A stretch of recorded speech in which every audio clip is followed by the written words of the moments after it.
Sarvaya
మహాపరిశుద్ధుడా, గరుడ, శ్రేష్ఠుడా, జీవాధిపతి, సర్వాధికారి, నమ్మదగిన దేవా, మారు దేవా, మార్పులేని దేవా, మీకు స్తోత్రం.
కుటుంబం సకాలంగా చర్చికి రాకపోయినా, ఆయన శుద్ధించకపోయినా, ఆరాధించకపోయినా మాకందరికి తోడుగా ఉండి నేను చేసిన ప్రార్థనే వాళ్ళని దయచేసి క్షమించి దేవుడు 25 అంతా కాచి కాపాడాడు. ప్రయాణంలో, ఆరోగ్య విషయంలో, మా ఇంటి ఆర్థిక పరిస్థితుల్లో కూడా అన్నిట్లో తోడుగా ఉన్నాడు.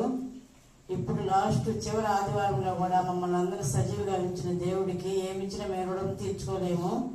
2026లో కూడా మమ్మల్ని అందరూ చక్కగా కాపాడుతాడని, ఆయన కృపలో మమ్మల్ని దాసి వచ్చుతాడని నమ్మకం కలిగి నేను జీవిస్తున్నాను. నా కుటుంబం అంతా కూడా 2026లన్నా ఆయన దేవుడి విలువ తెలుసుకొని ఆయన ఆరాధిస్తారని నేను అనుకుంటున్నాను.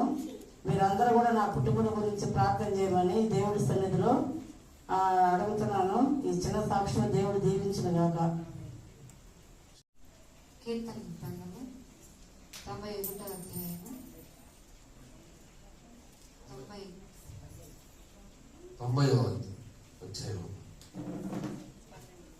మాకు జ్ఞాన హృదయము కలుగునట్లుగా చేయుము, మా దినములు లెక్కించుటకు మాకు నేర్పుము. యెహోవా తిరుగుము, ఎంతవరకు తిరగకయుందువు. నీ సేవకులను చూచి సంతాపపడుము. ఉదయమున నీ కృపతో మమ్మల్ని తృప్తిపరచుము.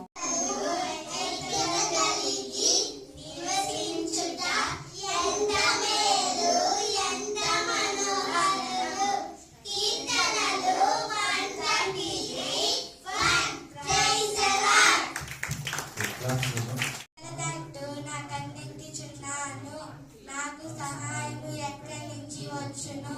యెహోవా వలనే నాకు సహాయం కలుగును. కీర్తనలు 141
ఏది విన్నావు, ఏది చేస్తావు,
ఎంత ప్రేమ, ఎంత కృపగా నోరు తెరిచి నోరారా నేను స్తుతిస్తున్నాం, నేను గణపరుస్తున్నాం. నీవు చేసిన ప్రతి మేలులను బట్టి, నీవు చేసిన ప్రతి కార్యాన్ని బట్టి మా జీవితాల్లో, మా కుటుంబాల్లో అయ్యా నోరార హృదయమార స్తుతి నైవేద్యము నా తండ్రి నీకే యేసు నామములో సమర్పించి అడిగి వేడుకుంటున్నాము తండ్రి.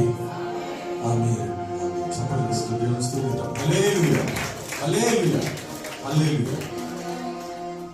పరిశుద్ధ గ్రంథాలు చూపించాలి. పాడుతుంది.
అందరూ కూర్చుందాం. ఈ సమయంలో దేవుని వాక్యాన్ని మనసులో ఆలోచిద్దాం.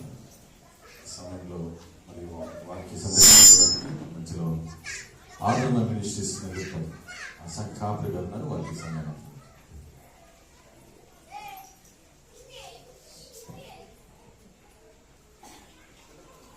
దేవుని నామానికి స్తోత్రం కలుగును గాక. ప్రభు పేరిట అందరికీ శుభములు. ఈ సాయంకాల సమయంలో దేవుని నామ మహిమార్థముగా మీతో గడపడానికి దేవుడు నాకు ఇచ్చిన ఈ బాధ్యతను బట్టి దేవునికి మహిమ ఘనత ప్రభావములు కలుగును గాక. ఆమేన్. మిమ్మల్ని అందరం చూడడం చాలా సంతోషం. ఒకసారి గట్టిగా దేవునికి స్తోత్రం చేద్దామా? హల్లెలూయా. ఈ సంవత్సరంలో ఇదే చివరి ఆదివారం. ఈ రోజు ఈ ఆదివారం మనకు తప్పితే ఇంక మళ్ళా ఇప్పుడల్లా ఆదివారం లేదు, మరలా వచ్చే సంవత్సరమే. అంతే కదా, వచ్చే సంవత్సరమే. అయితే ఇంకో 3 దినాలు కదా, జస్ట్ 3 days మనం 2026వ సంవత్సరంలోనికి ప్రవేశింపబోతున్నాం. దేవుడు మనకి ఇచ్చిన ఈ ధన్యతను బట్టి దేవునికి స్తోత్రం. నన్ను ప్రేమతో ఆహ్వానించిన దైవ సేవకులు రెవరెండ్ పాస్టర్ గారు చిరంజీవి గారికి కూడా ప్రభు పేరిట వందనాలు, సంఘానికి కూడా వందనాలు తెలియజేసుకుంటున్నాను. దేవునికి స్తోత్రం. హల్లెలూయా. దేవుని మాటలోనికి మనం వెళదాం పిల్లరా. ఈ దినాన దేవుడు మనతో ఏ మాటలాడబోతూ ఉన్నాడో ఆ మాట కొరకై దేవుని వైపు చూద్దాం. దావీదు కీర్తన 90వ కీర్తన 12వ వచనాన్ని ఒకసారి చూద్దామా? 90వ కీర్తన 12వ వచనం. మాకు జ్ఞాన హృదయము కలుగునట్లుగా చేయము, మా దినములు లెక్కించుటకు మాకు నేర్పుము. చాలు, మా దినములు లెక్కించుటకు మాకు నేర్పుము. So teach us to number our days. మా దినములు లెక్కించుట మాకు నేర్పుము. దేవుని సహాయం కొరకు అడుగుదాం. నా కొరకు మీరు అందరూ కూడా ప్రార్థించండి. యేసయ్య నాతో మాట్లాడమని అడుగుదాం. పరిశుద్ధుడైన తండ్రి, కృప కలిగిన దేవ, మాట్లాడే దేవుడు నీవు నాయన. అయ్యా నా తండ్రి, మాట్లాడని వాడు కాదు నాయన, జీవము కలిగిన దేవుడు, మాట ఇచ్చి దాన్ని నెరవేర్చే దేవుడు. ఈ సమయంలో మేము కూర్చుంటుట లేచుట నీకు తెలిసే ఉన్నది. మా హృదయంలో తలంపులు పుట్టక మునిపే వాటిని ఎరిగిన దేవుడు నా తండ్రి. నాతో మాతో మీరు మాట్లాడండి. వ్యతిరేకముగా పరిచయాలు చూస్తున్న అంధకార దుష్ట దురాత్మల సమూహముల క్రియలను నజరేయుడగు యేసు నామములో బంధిస్తున్నాను. సమస్తమును నీ కృపహస్తాలకు అప్పగించుకుంటున్నాం. నా నోటి మాటలు మా అందరి హృదయ ధ్యానములు నీ దృష్టికి అంగీకారకృతములుగా ఉంచమని యేసు నామములో అడుగుతున్నాము తండ్రి. ఆమేన్. గట్టిగా చెప్దామా? ఆమేన్, ఆమేన్, హల్లెలూయా. చాలా చక్కగా, చాలా జాయ్ఫుల్ గా ఇటీవల 3 రోజుల క్రితం ఏం జరుపుకున్నారు? దీని 3 రోజుల క్రితం అనడం కంటే ఒక సీజన్, ఒక మాసం, ఒక కొన్ని వారాలు నేను చూస్తూ ఉన్నాను. మీ వీడియోలన్నీ కూడా మీరు ఇంటింటా వెళ్ళి దేవుని వార్తను ప్రకటిస్తూ ఎంతగానో ఆనందిస్తూ సంతోషిస్తూ ఈ సువార్తమానాన్ని ప్రకటించారు. దేవునికి స్తోత్రం, హల్లెలూయా. చక్కటి పండుగ దినాలు ఆకు తోట వారు కలిగి ఉన్నారు. అందును బట్టి దేవునికి మహిమ కలుగును గాక. నాకు తెలుసు ఇక్కడ ఉన్న జాన్ చిరంజీవి పాస్టర్ గారు. సో మీ పాస్టర్ గారు ఒక మల్టీ టాలెంటెడ్ పర్సన్ కదా. అంటే పాటలు పాడగలరు, వాయిద్యాలు వాయించగలరు, యాక్షన్స్ చేయగలరు, తర్వాత డాన్సులు చేయించగలరు. సో ఆల్మోస్ట్ అలాగే పక్కన వారి సహోదరులు కూడా ఉన్నారు. సో వారైతే అవార్డులు ఏమైనా ఉంటే వారికి ఇవ్వాల్సింది. ఎందుకంటే చాలా మంచి తలాంతులు కలిగిన వారు. దేవునికి స్తోత్రం, హల్లెలూయా. ఇంటి వారితో ఈ ఆకు తోటలు మేమైతే ఊహించలేదు. ముఖ్యంగా జాన్ చిరంజీవి చిన్నప్పటి నుంచి జరిగిన వారైతే అసలు మీ పాస్టర్ గారు చూసిన వాళ్ళైతే జాన్ చిరంజీవి గారు పాస్టర్ అవుతారని అనుకో ఉండరు. అయితే దేవుడు ఎవరిని ఎలా మారుస్తాడో తెలియదు. ఎప్పుడు ఏ జీవితంలో ఏ మలుపు తిరుగుతుందో తెలీదు. పాస్టర్ గారు సరోజిని గారిని జత చేశారు. నేను అడిగాను పాస్టర్ గారికి ఒకసారి, ఏంటి అసలు మీరు మందిరం ఎలా స్టార్ట్ చేయాలనిపించిందంటే ఎంతో చక్కగా దైవ దర్శనాన్ని నాతో పంచుకున్నారు. దేవునికి స్తోత్రం, హల్లెలూయా, హల్లెలూయా. ఆషామాషిగా ఏదో అందరితో పాటు ఈ పరిచయం కొనసాగించబడలేదు. దేవుని దర్శనం మేరకు దేవుడు వారితో మాట్లాడిన దానిని బట్టి ఈ యొక్క పరిచయం జరుగుతుంది. అందులో ప్రాముఖ్యంగా వారి తండ్రి గారు సుబ్రహ్మణ్యం గారు కానీ, వీరి తల్లి గారు, సో వీరందరూ కూడా వీరికి సహకరించడం, వారు పక్కన ఉండడం. పెద్దవాళ్ళు ఏం చేయకపోయినా పర్లేదు, తెలుసా మీకు? అలా ఉంటే చాలు. దేవునికి స్తోత్రం, హల్లెలూయా, హల్లెలూయా. దేవుడు చేసిన ఈ అద్భుత కార్యం, ఆశ్చర్య కార్యం, దేవుని సన్నిధి, రక్షణ సన్నిధి ఈ ప్రాంతంలో ఉండడం నిజంగా దేవుడిచ్చిన కృప. దేవుడు వారికి ఇచ్చిన పరిచయను బట్టి దేవునికి మహిమ కలుగును గాక. రాబో దినాల్లో ఇంకను బలముగా దైవజనులను దేవుడు బలపరిచి నిలబెట్టి వాడుకొనును గాక. ఏంటి చెప్పండి? ఆమేన్. దినముల లెక్క, దినముల లెక్క. ప్రియమైన దేవుని బిడ్డలారా, ఇది మామూలుగా కీర్తనలు 150 ఉన్నాయి. అందులో ఏమంటారు? ఆ కీర్తనలు మామూలుగా ఎవరి పేరుతో పిలుస్తారు? దావీదు పేరుతో పిలుస్తారు. అంటే అవన్నీ దావీదు రాశారని కాదు, కానీ అందులో ఆసాపు కుమారులు రాసిన కీర్తనలు ఉన్నాయి, సొలొమోను రాసిన కీర్తనలు ఉన్నాయి, అలాగే మోషే రాసిన కీర్తన లేక చేసిన ప్రార్థన ఇది ఉన్నది. ఈ 90వ అధ్యాయం మొదటి భాగంలో పై భాగంలో మనం చూస్తే this is the 4th book. అనగా కీర్తనలో 4 భాగాలు ఉంటాయి. ప్రథమ స్కందము, ద్వితీయ స్కందము, తృతీయ స్కందము, చతుర్థ స్కందము. First book, second book, third book, 4th book. So ఇది 4th బుక్ అన్నట్టు. 4th బుక్ ప్రారంభం ఎవరు అంటే మోషే గారు చేసిన ప్రార్థన. మోషే అనగానే మనకు గుర్తొస్తుంది, అతడు భూమి మీద లేకుండా చనిపోవాల్సిన వాడు కదా. కానీ అతడు బ్రతికి ఇశ్రాయేలీయుల విమోచన కొరకు అతడు బ్రతికింపబడాలి అన్నది దేవుని సంకల్పం. మోషే ద్వారానే ఇశ్రాయేలీయులను ఐగుప్తు దేశం నుంచి బయటికి తీసుకొని రావాలి అన్నది దేవుని యొక్క ఉద్దేశం కనుక మోషే అందరూ మోషేతో ఆ వయసులో పుట్టిన వారందరూ కూడా నైల్ నదిలో పడవేయబడ్డారు, చనిపోయారు. కానీ మోషే మాత్రం బ్రతికిపోయాడు. 40 సంవత్సరాలు రాజకుమారుడిగా ఎదిగాడు. మరి 40 సంవత్సరాలు ఆయన విజ్ఞాన ప్రాంతంలోకి వెళ్ళిపోయాడు. 40 సంవత్సరాలు సకల విద్యలు అభ్యసించిన మోషే ఆ సకల విద్యలు ఆయనకు దేనికి పనికి రాలేదు. ఇక్కడ ఒక సత్యం మనం గమనించాలి. ఐగుప్తు దేశంలో అభ్యసించిన సకల విద్యలు మోషేకు దేనికి పనికి రాలేదు. మరి ఏం చేశాడు? ఆఫ్టర్ 40 years అంటే గొర్రెలు కాచుకుంటూ ఉన్నాడు. 40 సంవత్సరాలు గొర్రెలు కాశాడు.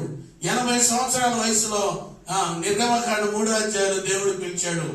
నేను ఇశ్రాయేలును విడిపించడానికి నేను ఏర్పాటు చేసుకున్నానని పంపించాడు.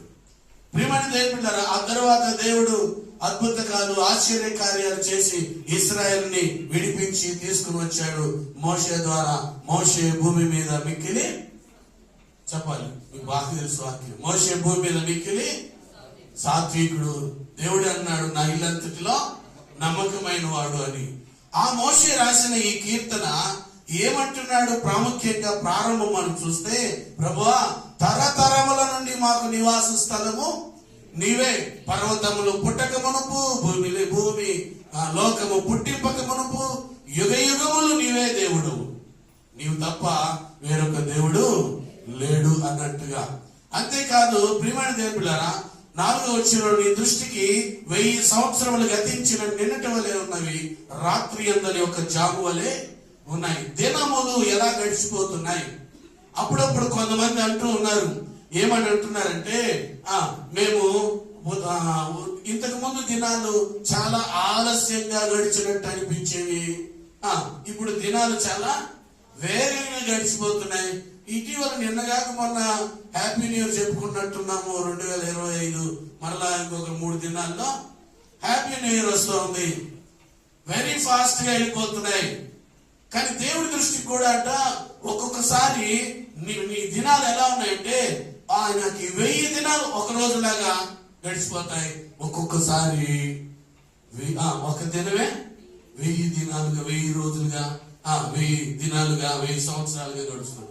కొంతమంది ఇలా చెబుతారు, ఏమంటారంటే వారందరూ సంతోషంగా ఆనందంగా గడుపుతున్నప్పుడు, బంధువులతోనో స్నేహితులతోనో ఆనందంగా గడుపుతున్నప్పుడు అసలు వాడు వచ్చాడు, వీడొచ్చాడు, ఆ అమ్మ వచ్చింది, అక్క వచ్చింది, అసలు వాళ్ళందరం కలుసుకొని మేమందరం ఆనందిస్తుంటే సంతోషిస్తుంటే అసలు దినం ఎలా గడిచిపోయిందో చెప్పండి, మాకు తెలియలేదు.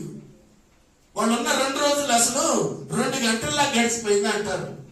ఇంకొంతమంది అంటారు, అమ్మా నా బాధలు, నా కష్టాలు, నా వేదనలు నేను చెప్పలేను, ఇంతని చెప్పలేను, నాకు ప్రతిరోజు దినదినము ఒక గండం, ఒక దినం గడవడే నాకు ఒక గండంగా ఉంది అంటారు. ప్రియమైన దేవుడు, ఈ దినాన దేవుడు మాట్లాడుతున్న మాట ఏంటంటే, ఇక్కడ మోషే భక్తుడు ప్రార్థన చేస్తున్నాడు, ప్రభువా మాకు జ్ఞాన హృదయం కావాలిగా. సో మాకు జ్ఞాన హృదయం కావాలి. ఏ విషయంలో జ్ఞాన హృదయం? దేని విషయంలో? చాలా మందికి డబ్బు సంపాదించుకోవడంలో జ్ఞానం కావాలి, చదువుకోవడంలో జ్ఞానం కావాలి, ఉద్యోగం చేయడంలో జ్ఞానం కావాలి, వ్యాపారం చేయడంలో జ్ఞానం కావాలి.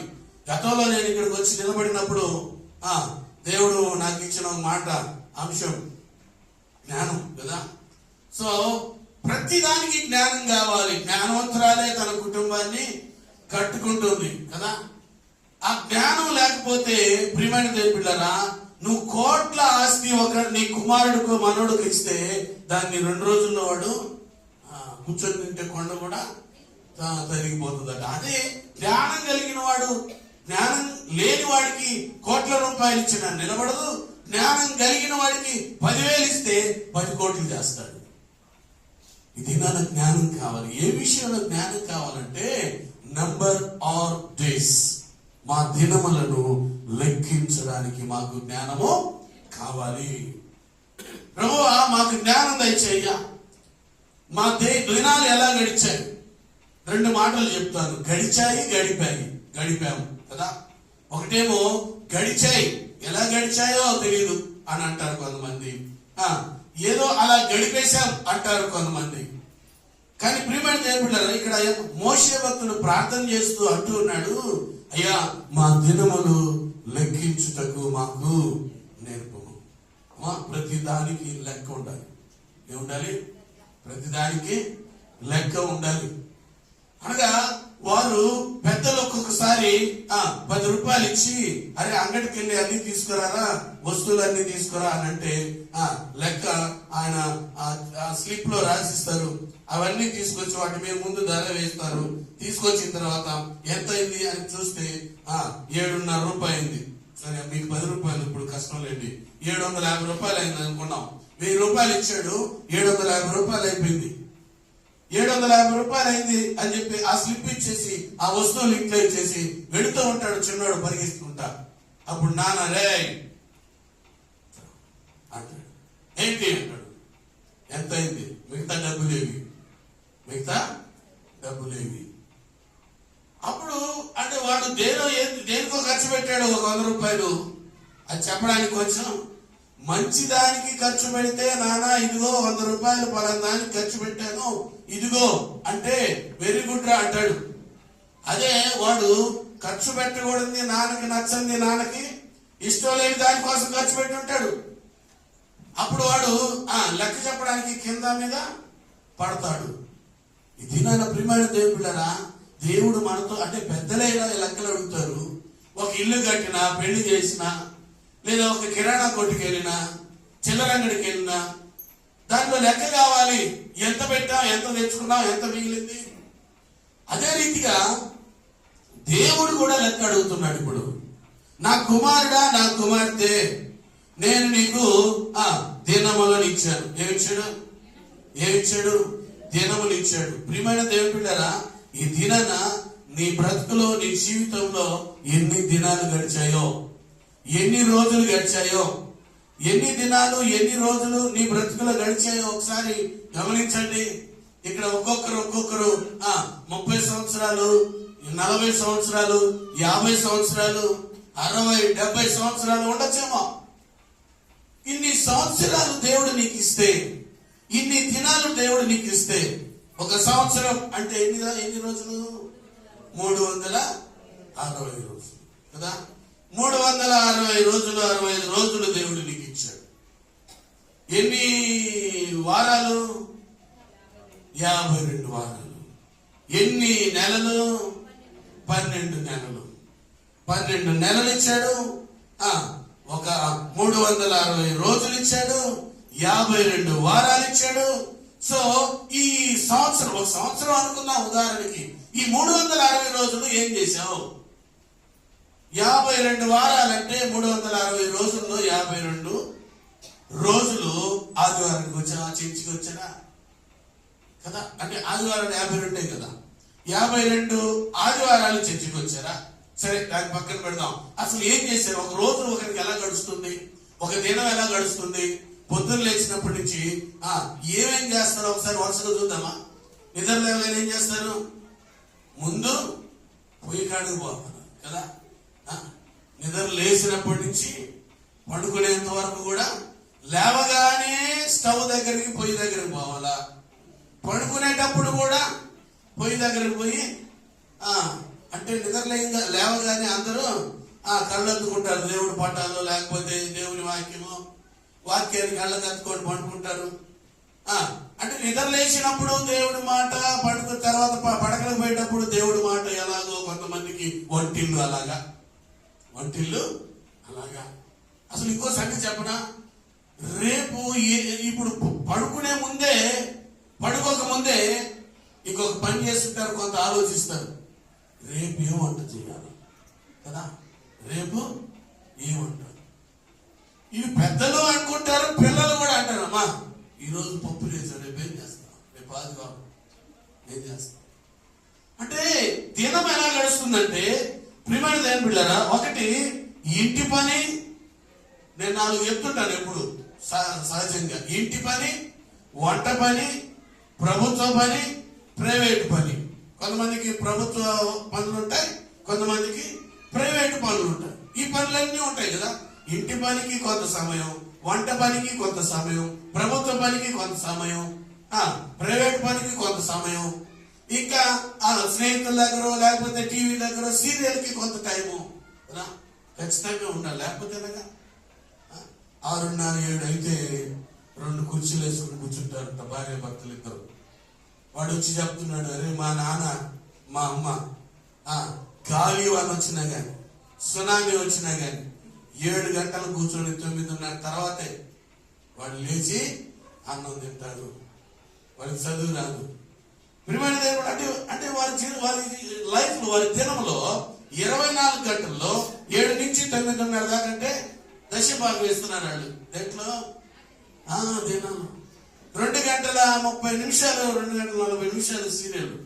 ఇది నన్ను ప్రియమైన దేవుళ్ళరా, దేవుడు నిన్ను ప్రేమించి నీకు ఇచ్చిన దినాలను నీవు ఎలా గడుపుతున్నావు?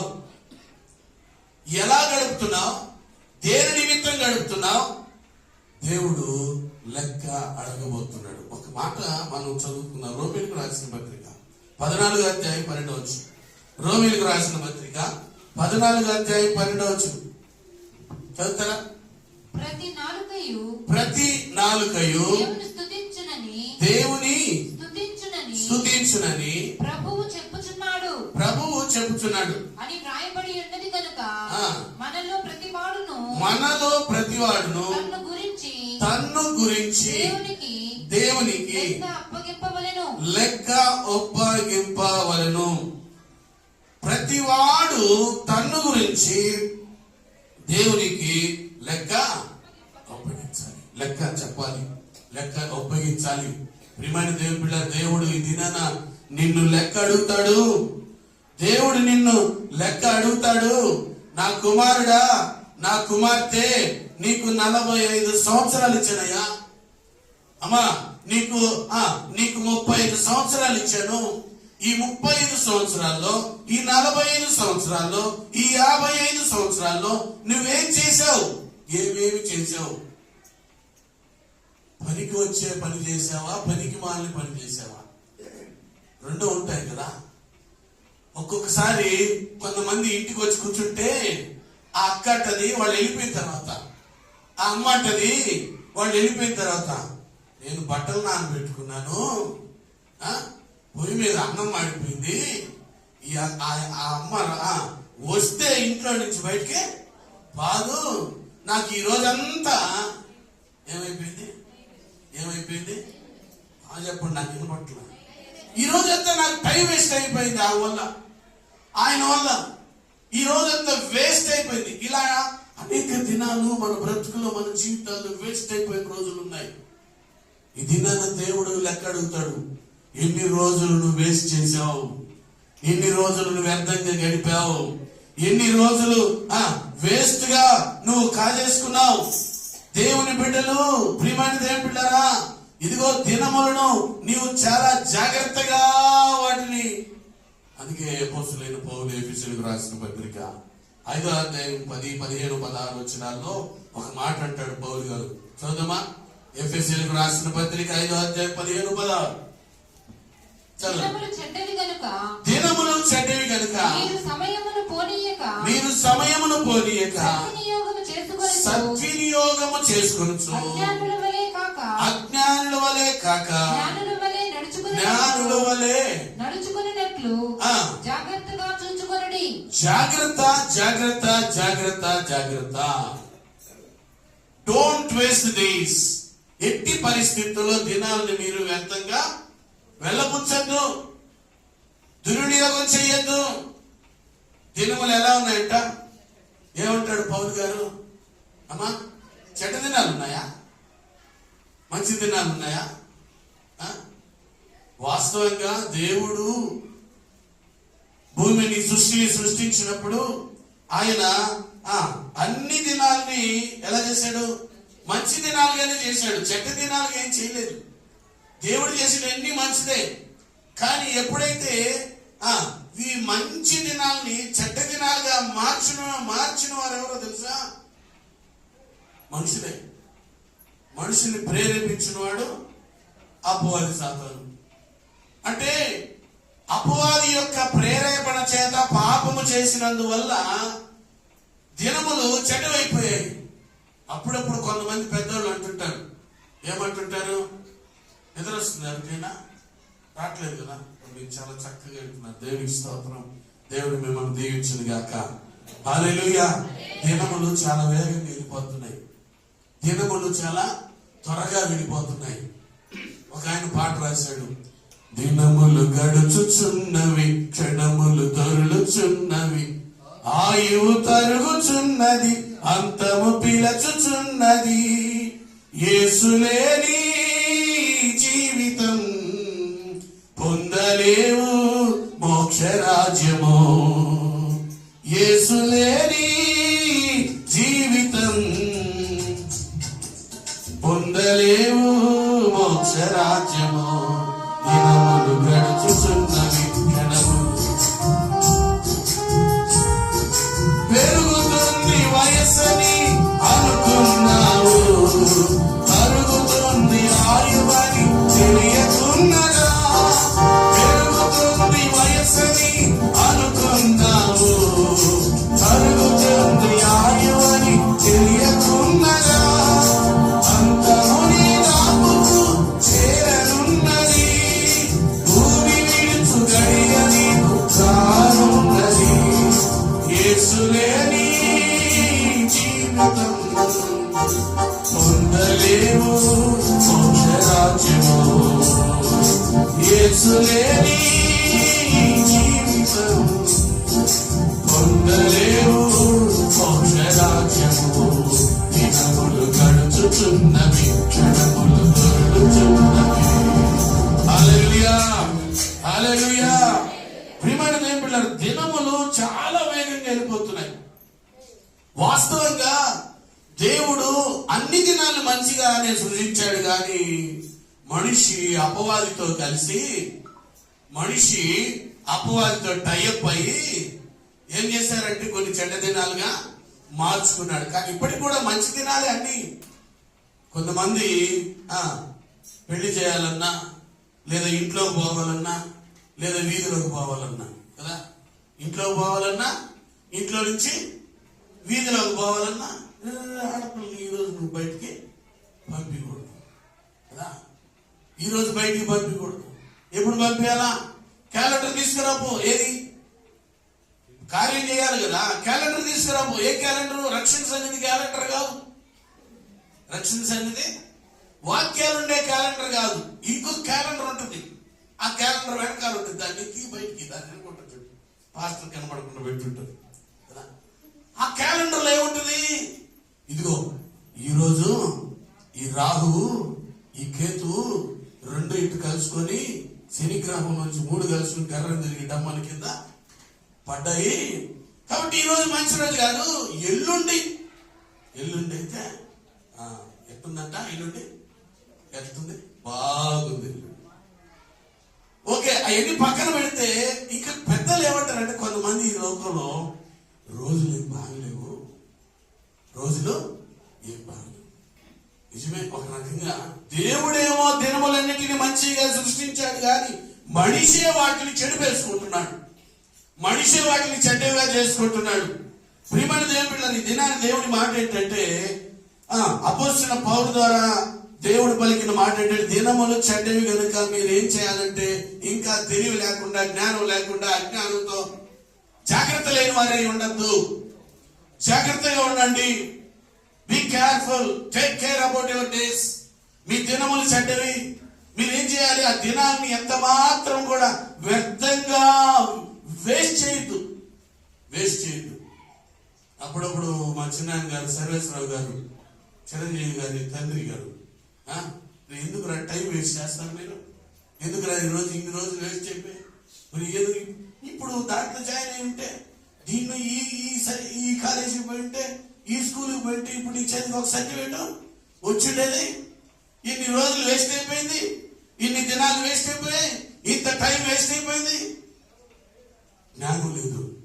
జ్ఞానం లేక అజ్ఞానంతో ఉండి ఎన్నో రోజులు నీ బ్రతుకులో, నీ జీవితంలో వ్యర్థపరిచేశావు. ప్రియమైన దేవుని బిడ్డలారా, ఈ దినాన్ని దేవుడు మాట్లాడుతున్న మాటను జ్ఞాపకం చేసుకోండి. ఇదిగో 2026వ సంవత్సరం రాబోతుంది. 2025వ సంవత్సరం గడిచిపోతా ఉంది. ఒక్కసారి వెనక్కి తిరిగి చూసుకోండి. ఇన్ని దినాలు నా బ్రతుకులో దేవుడు ఇస్తే, ఇన్ని సంవత్సరాలు ఇస్తే, ఇన్ని గంటలు ఇస్తే, ఇన్ని రోజులు ఇస్తే, 100 దినాలు, 1000 దినాలు నేను అంటాను, ఇక్కడ ఉన్న ప్రతి ఒక్కరు కూడా కొన్ని వేల దినాలు చూసిన వాళ్ళే. మీ బ్రతుకులో మీ జీవితం ఎన్ని దినాలు గడిచే? 3 సంవత్సరాలు పెట్టయినా కానీ 1000 దినాలు పూర్తి అయిపోయి, అంతేనా? ఇక్కడ ఎంతమంది ఉన్నారు 3 సంవత్సరాల బట్టలో? ఎవరున్నారు? ఎవరైనా? ఎవరు లేరు. సో అందరూ వేల రోజులు, ఇన్ని వేల రోజులు దేవుడు నీకు ఇస్తే, ఇన్ని లక్షల గంటలు దేవుడు నీకు ఇస్తే, ప్రియమైన దేవుని బిడ్డలారా, అన్ని లక్షల గంటలు, అన్ని వేల రోజులు ఏం చేశావు? దేనికి ఉపయోగించావు? దేని కొరకు ఉపయోగించావు? ఏమేం చేశావు?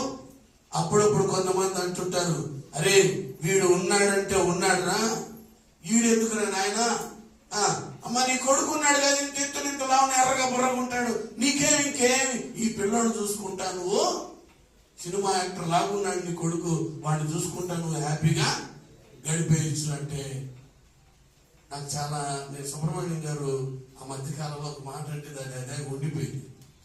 ఒక ఆయన అల్లుడు గారు ఉన్నాడంటే చక్కగా ఉంటాడు, ఎర్రగా బుర్రగా, అంటే ఎర్రగా బుర్రగా ఉండే లాభం కోరుకు అని తింటావా? ఏదో ఇంట్లో ఉండి భార్యను చూసుకోవాలా, పనికి పోవాలా, పనికి పోకుండా మనీ అడుగుతుంటారు కొంతమంది. ఇంట్లో ఆ భార్యని, అత్తని, ప్రియమైన దేవుడు, ఎర్రగా బుర్రగా ఉంటే ఏ లాభం? కోరుకొని తింటావా? పనికిరాడు.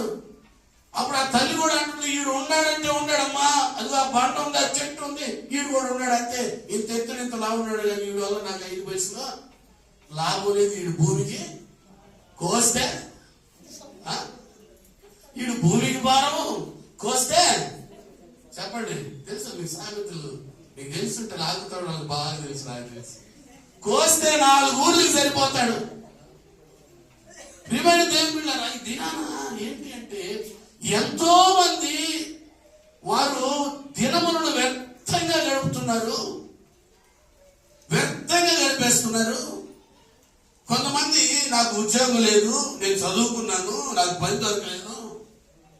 ప్రియమైన దేవుని బిడ్డలారా, మా చిన్న సర్వేశ్వర గారు ఇందాక మాట్లాడుకున్నాను కదా, ఆయన అరే నేను పనికి వెళ్ళాను అక్కడ, అంటే ఖాళీగా ఉన్నాను, నాకు చాలా ఇష్టం ఏదో ఒకటి చేయాలని, అంటే ఏదో ఒక పని చేస్తుండాలి. అందుకే ప్రాముఖ్యంగా యవనస్తులు కూడా నేను అదే చెప్తాను, యవనస్తులు కనుక ఖాళీగా ఉంటే తలకాయలో పురుగు కలిపెడుతుంది, జాగ్రత్త.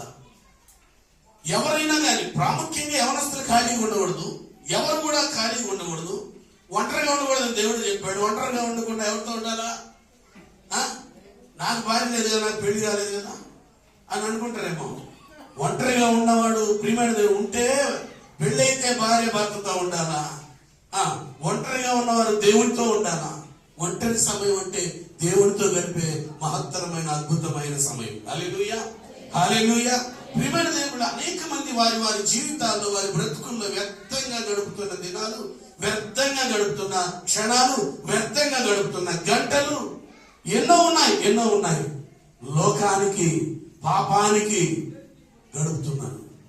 ఇది నా మాట ఏంటంటే, నీవు దేవునితో గడపాలి. సర్వేశ్వరరావు గారు అయితే, మన చిరంజీవి పాస్టర్ గారు నాన్నగారు, ఆయనకి గుడి బడి అంటే పనికి పోతాడు, ఉద్యోగానికి పోతాడు, ఇంకెక్కడున్నాడంటే ఎక్కడుంటాడంటే గుళ్ళో ఉంటాడు, లేకపోతే పనిలో ఉంటాడు. అంతేగాని అక్కడ పోయి ఆ సెంటర్లో లేదా తూముల మీద అక్కడ పోయి అక్కడిసేపు కూర్చున్నారా, ఇట్టా పోయిద్దాం షికారులు కారులు లేవు. దేవునికి స్తోత్రం. హల్లెలూయా, హల్లెలూయా. అందుకే బిడ్డలు దీవించబడ్డారు. ఈ దినాన తల్లిదండ్రుల యొక్క ప్రవర్తన, తల్లిదండ్రుల యొక్క దైవభక్తి, తల్లిదండ్రుల యొక్క ఆ నియమావళి, వారు ఏ విధంగా తమ దినములను సద్వినియోగం చేసుకున్నారో, దినములు వేస్ట్ చేయకుండా, దుర్వినియోగం చేయకుండా, ఆ యొక్క ప్రభావము పిల్లల మీద ఉంటుంది. ప్రియమైన దేవుని బిడ్డలారా, సర్వేశ్వరరావు గారు ఆయన యవన ప్రాయంలో ఉన్నప్పుడే ఇందుకూరుపేట ఉంది, ఇక్కడ ఇందుకూరుపేట నుంచి నెల్లూరుకి సైకిల్లో వచ్చి టైప్ నేర్చుకొని వెళ్ళేవాడు. టైప్ చేసి అంటే ఎట్టి పరిస్థితి నా మాట ఏంటంటే, నీ బ్రతుకులో, నీ జీవితంలో, నీ వయసు ఎంతైనా సరే, నువ్వు పిల్లవాడైనా, ఎవరస్తులైనా, పెద్దవాడైనా, ఎట్టి పరిస్థితుల్లో నీ దినాలను వ్యర్థం చేయకూడదు. ప్రాముఖ్యంగా ఇది ఇన్ని రోజులు, ఇన్ని దినాలు నీ బ్రతుకులో వ్యర్థమైపోయాయి, ఎన్ని దినాలు ఉపయోగపడ్డాయి, ఎన్ని దినాలు వ్యర్థంగా గడిపాం. ఆ మధ్య కాలంలో కొంతమంది దైవ భక్తులు ఒక సర్వే చేశారట. ఆ సర్వేలో ఒక వ్యక్తి 75 సంవత్సరాలు కనుక జీవిస్తే, ఎన్ని సంవత్సరాలు? 75 సంవత్సరాలు. ఒక వ్యక్తి 75 సంవత్సరాలు జీవించిన వ్యక్తి ఆ జీవితాన్ని తీసుకొని దేనికి ఎన్ని దినాలు, ఎన్ని సంవత్సరాలు గడిపాడు, ఏమేం చేశాడంటే, నిద్రపోయాడు, పని చేశాడు, ప్రయాణం చేశాడు, అలంకరించుకున్నాడు, తర్వాత సినిమాలకి, షికార్లకి, ఎగ్జిబిషన్ పోయారు 5, 6ది భోజనం చేశాడు. ఇలా 6 పనులు చేశారు. 6టికి డివైడ్ చేశారంట. అందులో వినండి జాగ్రత్తగా, ప్రియమైన దేవుని బిడ్డలారా, 28 సంవత్సరాలు నిద్ర అంటాడు. 75 సంవత్సరాల వయసులో 28 సంవత్సరాలు నిద్రపోయాడు. ఎక్కడ నిద్రపోతారు అందరూ? చర్చికి రాగానే ఇక్కడేదో మార్వాడి వాళ్ళు పడకలు పరుపులు వేసినట్టు కదా, చర్చికి రాగానే ఇక్కడ లాలీజో పాటలు పాడేవాళ్ళు చుట్టూరు చేరి లాలీజో లాలీ లాలీ వచ్చుకో నిద్రపో అని అన్నట్టుగా ఉంటుంది కొంతమందికి. ఎప్పుడైనా మీరు చర్చి టైంలో, ఈ టైంలో ఇంట్లో ఎవరు నిద్రపోరు. ఆరాధన జరిగే టైంలో 11 గంటలకి ఆరాధన జరుగుతుంది అనుకోండి, ఉదయం, లేదా సాయంత్రం 6 గంటలకి ఆరాధన అనుకోండి. సహజంగా నిద్రపోతారా? ఆ టైంలో పడకల మీదకి ఎక్కి, ఒకవేళ ఎక్కాడంటే వాడు బాగలేనోడో పనికి మాలినోడో ఉంటాడు, రెండిట్లో ఇద్దరు. వీలైనంత వరకు 90% మంది నిద్రపోరు కదా. కానీ అదేంటో కానీ మందిరంలోకి రాగానే అది ఎనీ టైం ఏ టైం అయినా సరే కళ్ళు మూతలో పడిపోతాయి. ఒకడు ఉంటాడు ఇక్కడ భుజం మీద కూర్చుంటాడు, వాడు భుజం మీద కూర్చొని ఇటు కాలు వేసుకుంటాడు తెలుసా. ఇలా పెట్టుకొని తడుతుంటాడు ముందు. అప్పుడు ఆటోమేటిక్ గా కళ్ళు మూతలు పడుతుంటాయి, తలకాయ ముందుకి డమా అని పడిపోతుంటాయి. పడబోయి మళ్ళీ ముందుకు లేస్తాడు పైకి. ఏందమ్మా నిద్రపోతున్నా? నేను దేవుడికి ప్రార్థన చేసుకుంటుంటే నిద్రపోతున్నావు అనేవాళ్ళు కూడా కొంతమంది ఉన్నారు. ఓకే, 28 సంవత్సరాలు నిద్రకి, 19 సంవత్సరాలు పని చేసుకోవాలి కదా, 6 సంవత్సరాలు ప్రయాణం చేయడానికి, ఒక ఊరి నుంచి ఇంకోరికి కార్యాలప్పుడు లేదా పండుగ ప్రయాణానికి, 6.5 సంవత్సరం అలంకరణ కట్ట. దేనికి? అలంకరణ. ఎన్ని సంవత్సరాలు? 6.5 సంవత్సరాలు. గతంలో నా చిన్నప్పుడైతే డ్రెస్సింగ్ టేబుల్ లేవు. ఇప్పుడు డ్రెస్సింగ్ టేబుల్ వచ్చిన తర్వాత ఎప్పుడైనా స్త్రీలకి, నాకు ఒక బావమరిది ఉన్నాడు, వాడుండి అరే ముందు వాళ్ళని స్నానాన్ని పంపించి రెడీ అవ్వమని చెప్పాక, ముందు నువ్వు స్నానానికి వెళ్ళిపో, నువ్వు రెడీ అని మొత్తం మీద ఏమంటాడంటే వాడు చివరాఖరి మాట, వారికి సమయం ఎక్కువ కావాలి, తప్పదు. స్త్రీలకి అంటే క్షమించండి, ఇక్కడ ఉన్నవాళ్ళు తొందరగా రెడీ అయ్యే వాళ్ళు కూడా ఉంటారు, మంచోడు. గంట అంటే ఇక్కడ చూడండి, ఉదాహరణకి వీళ్ళు చేసిన సర్వేలో 6.5 సంవత్సరాలు అలంకరణ గంట, 9 సంవత్సరాలు రిక్రియేషన్, సినిమాలు, షికార్లు, వినోదానికి, తమాషా పడడానికి, సరదాగా గడపడానికి 9 సంవత్సరాలు, 6 సంవత్సరాలు భోజనానికి, 6 కదా. ఇంకేం మిగిలిందమ్మా? ఇంకేమున్నాయి? నిద్రపోతున్నాము, పనికి పోయారు, ప్రయాణం చేశారు, అలంకరించుకున్నారు, వినోదానికి, భోజనానికి అన్నీ అయిపోయాయి. ఇంకేం లేవు కదా. ఉన్నా ఇంకేమన్నా? దేవునికట 6 నెలలంట, 6 months. అంటే కనీసం 75 సంవత్సరాల్లో 1 సంవత్సరం కూడా పూర్తిగా దేవుడితో గడపలేకపోతున్నారు అనేక మంది. ఇది ఒక గొప్ప సర్వే చేశారు భక్తులు. కానీ ప్రియమైన దేవుడు, ఈ దినాన దేవుడు నీతో మాట్లాడుతున్నాడు, నిన్ను అడుగుతున్నాడు. నీకు ఇన్ని సంవత్సరాలు ఇచ్చాను, ఇన్ని 100 నెలలు ఇచ్చాను, 1000 వారాలు ఇచ్చాను, లక్షల దినాలు ఇచ్చాను, ఏం చేశావు? దేవుడు నిన్ను లెక్క అడిగితే లెక్క అడుగుతారా? అడుగుతారు. అంటే టీచర్లు తల్లిదండ్రులు ఇచ్చి డబ్బులు ఇచ్చి లెక్క అడుగుతున్నారు. టీచర్లు పాఠాలు చెప్పి ఒప్ప చెప్పించుకుంటారు కదా. అప్పట్లో పలక మీద రాసేవాళ్ళు 2 1 2 2 2 4 అని రాసి లెక్క చూసేవాడు. చెప్పిన తర్వాత అర్థమయ్యేటట్టు చెప్పి మరలా చెప్పించి పిలిచి అడుగుతారు, అరే నీకు 2 ఎక్కువ చెప్పాను కదా. ఎందుకో నాకు ఇంకా గుర్తుంది, మైపాడులో మా అయ్యవారు నాకు ప్లేట్లో పలక మీద రాసిచ్చాడు. అప్పుడు 2 చేతులు కట్టుకొని ఏం చెప్పాలి ఆయనకి, 2 1 2 2 2 4 2 అంటే ఒప్ప చెప్పాలి. ప్రియమైన దేవుడా, ఇదే రీతిగా దేవుడు నీకు ఇన్ని దినాలు ఇచ్చాను, ఇన్ని సంవత్సరాలు ఇచ్చాను, ఏం చేసావు అని అడిగితే మనం ఏం చేస్తాం? రోమిలికి రాసిన పత్రికలో మనం చదివిన మాట ఒకసారి చూస్తే ఏమంటాడు అక్కడ? మనలో ఒకసారి చూడండి ఆ మాట ఒక్కసారి. మనలో ప్రతి వాడును తన్ను గురించి దేవునికి లెక్క యొప్పగింపవలెను. ఆ మధ్య కాలంలో దానియేలు గ్రంథం 5వ అధ్యాయం 25వ వచనంలో, దానియేలు గ్రంథం 5వ అధ్యాయం 25వ వచనంలో ఒక రాజున్నాడు. నేను ముగిస్తున్నా, వినండి. ఈ భాగాన్ని చదువుకొని మనం ముగించుకుందాం. ప్రియమైన దేవుని బిడ్డలారా, దానియేలు గ్రంథంలో ఒక రాజు ఉన్నాడు. ఆ రాజు ఒకసారి మాట చదువుతాం. మొదటిగా 5వ అధ్యాయం 25వ వచనం. దానియేలు గ్రంథం 5వ అధ్యాయం 25వ వచనం. ఈ వాక్య భావమేమనగా దేవుడు నీ ప్రభుత్వ విషయములలో లెక్క చూచి అనగా ఈ ప్రభుత్వ విషయములో నీ ప్రభుత్వ విషయంలో లెక్క చూచి దానిని ముగించాడు. టెకేల్ అనగా ఆయన నిన్ను త్రాసులో తూచగా నీవు తక్కువగా కనబడ్డావు.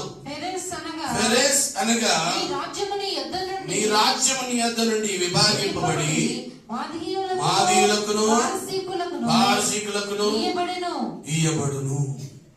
దేవుడు లెక్క చూచాడు. ఆ రాజుతో చెప్తున్నాడు. ప్రియమైన నాకు జరిగిన సంగతి ఒకసారి చెప్తాను. ఏం జరిగిందంటే, ఒక రాజు ఉన్నాడు, అన్యరాజు, బబులోను రాజు. ఆ రాజుకి దేవుడు తన బిడ్డలను అప్పగించాడు. ఇశ్రాయేలు దేవునికి విరోధంగా పాపం చేసినప్పుడు, తప్పు చేసినప్పుడు దేవుని బిడ్డలను కూడా ఆయనకు అప్పగిస్తే దేవుని బిడ్డల మీద కూడా ఆయన రాజ్యం వెళ్తూ ఉన్నాడు. అయితే దేవుడు అంతగా ఆయన హెచ్చిస్తే, అంతగా దీవిస్తే, అంత గొప్ప రాజుగా చేస్తే అతడు బలి తెగించాడు. ఏం చేశాడు చెప్పండి? మేలుకున్న వాళ్ళందరూ చెప్పండి. బలి తెగించాడు. ఏం చేశాడు? మేలుకున్న వాళ్ళందరూ చెప్పండి. బలి తెగించాడు. కొంతమంది బలి తెగించి చేస్తారు, కొన్ని పనులు బలి తెగించి చేస్తారు. ప్రియమైన దేవుడా, చేయకూడని పనిని, చేయవలసిన దానిని చేయకుండా చేయకూడని పనిని బలి తెగించి చేస్తారు. ఏం చేశారు వాళ్ళంటే, ఇదిగో మందిరంలో ఉన్న మందిర ఉపకరణాలు, పాత్రలు, దేవుని మందిరంలో ఉన్న ద్రాక్షారస పాత్రలు, రొట్టెలున్న గిన్నెలు, మందిరంలో ఆ పరిశుద్ధ స్థానంలో ఉన్న ఆ పాత్రలు, గిన్నెలతో తీసుకొని వెళ్ళి ఆయన వాటిల్లో బ్రాందీ విస్కీ పోసి పార్టీ చేసుకుంటున్నారు. ఆనందంతో గంతులేస్తున్నారు, ఎగురుతున్నారు, కేకలేస్తున్నారు. అలా కేకలేసుకుంటూ ఆనందంగా గడుపుతూ ఉంటే ఒక చెయ్యి అలా వచ్చింది. మనిషి లేడు, మొండెం లేదు, తల లేదు, చెయ్యి మాత్రమే వారి ముందుకు అలా చెయ్యి వచ్చి వారు అలాగే చూస్తూ గుండె జారిపోయింది. ఆ చెయ్యి అలా గోడ దగ్గరకు వచ్చి, ఇప్పుడు అక్కడ merry Christmas happy new year అని ఉంది కదా, ఆ రీతిగా అక్కడ రాయడం మొదలు పెట్టిందే ఆ వ్రేలు, ఆ చెయ్యి వ్రేలు. మెనే టేకెల్ ఉఫార్సిన్ అని. అది ఎవరికి చదవడం రాట్లా. అర్థమైతే కొంత బాధ తగ్గుతుంది. ఎవరికి అర్థం కాదు. అక్కడ కల్దీలు పిలిచారు, మంత్రగాలు పిలిచారు, శాస్త్రం పిలిచారు, జ్ఞానులు పిలిచారు, అందరు పిలిచి ఎవరికి అర్థం కాదు. ఎవరైనా దీని అర్థం చెప్తే వారికి అంత రాజ్యం ఇస్తాను, అంత ఘనకార్యాలు, సింహాసనం అన్ని ఇస్తానని రాజు బహుమానాలు ప్రకటిస్తే చివరికి వాళ్ళు చెప్పారు, దానియేలు ఉన్నాడు అంటే దానియేలు వచ్చాడు. నువ్వు కానీ దాని అర్థం చెప్తే నీకు రాజభోగాలు ఇస్తాను అని వరుసగా లిస్ట్ చెప్పాడు. ఏమేమి ఇస్తాను, బహుమానాలు, ఇవి ఇవి ఇవి అంటే దానిలో ఒక మాట అన్నాడు, నీ దానాలు నీ దగ్గర ఉంచుకో, దేవుడు నన్ను చెప్పమంటే చెప్తా. దేవుడు చెప్పమన్నాడు, మెనే మెనే మెనే టెకేల్ ఉఫార్సిన్. ఇదిగో మెనే అంటే దేవుడు నీ ప్రభుత్వ విషయంలో లెక్క చూసి మోగించాడు. అమ్మా, ఈ దినాన్ని దేవుడు నీకు ఇచ్చిన దినాలు లెక్క చూస్తున్నాడు. ఈరోజు ఈ 2025 సంవత్సరం డిసెంబర్ 28వ తేదీ దేవుడు లెక్క చూస్తున్నాడు. నా కుమార్తె నా కుమారుడు అని లెక్క చూడాలి. ఇప్పుడు నాకు లెక్క చెప్పు, కమాన్ లెక్క చెప్పు. కొంతమంది లెక్క చెప్పమంటే తెక్క లెక్కలు చెప్తారు, లెక్క లేకుండా ఉంటారు. నో లెక్క చెప్పాలి. వాడిని అడిగాడు, ఇదిగో నీ ప్రభుత్వ విషయంలో దేవుడు లెక్క చూశాడయ్యా. టెకేల్ అనగా ఆయన త్రాసులో నిన్ను పెట్టి చూశాడు, తూచాడు. ఇటు పక్క కేజీ రాయి పెట్టి ఇటు పక్క వంకాయలు వేస్తే రెండు తక్కెట్లు రెండు ఎలా ఉండాలి? వంకాయలు పైకి ఉన్నాయి తీసుకుంటారు, మీరు తీసుకుంటారా? బాగుంది, ఏ 4 వంకాయలు అంటారు కదా. దేవుడు కూడా చూస్తున్నాడు. ఇప్పుడు నేను నీకు ఇన్ని దినాలు ఇచ్చాను, ఇన్ని దినాలకు సరిపడా ఏం చేశావు, నువ్వు ఏమేం చేశావు? దేవుడు తుడిచితే సమానంగా కనబడదాక ఈయన తప్ప కనబడాలి తప్ప, ఈయన ఎలా కనబడ్డాడంట, తక్కువగా కనబడి తెలిపాడు.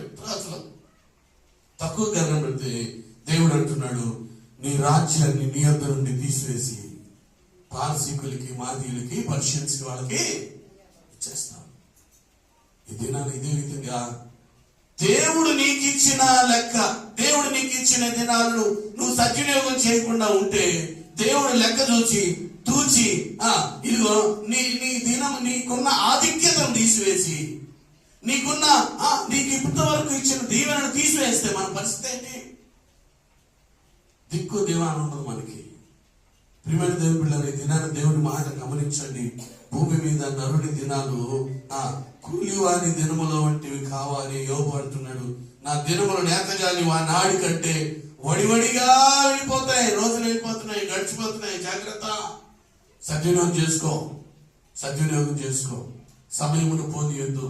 ఈ దినాన నీ బ్రతుకులో, నీ జీవితంలో ఎన్ని దినాలు దేవుడితో ఎన్ని దినాలు గడిపావు? తిండి కోసం కోటి విద్యలు, పొద్దు లేచినప్పటి నుంచి తినడం, తాగడం, తిరగడం కాదు. దేవుడితో ఎంత సమయం గడిపావు? దేవుడికి ఎన్ని దినాలు ఇచ్చావు?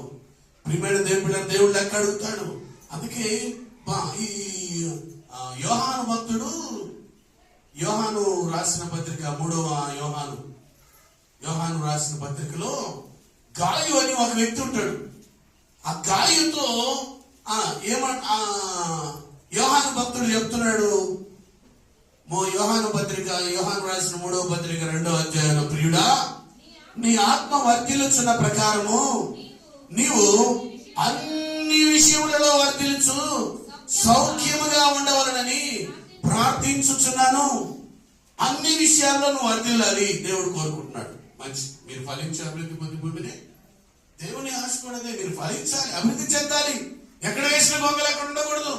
అది ఆత్మీయంగా అయినా, శారీరకంగా అయినా, మానసికంగా అయినా, ఆర్థికంగా కూడా మీరు ఎదగాలి. అది ఎలా సాధ్యం అంటే ఆత్మ వర్ధిల్లుచున్న కొలది. That is depend upon the spirit. నీ ఆత్మలో నీవు వర్ధిల్లితే ఆటోమేటిక్ గా నువ్వు అన్ని విషయాల్లో వర్ధిల్లుతావు.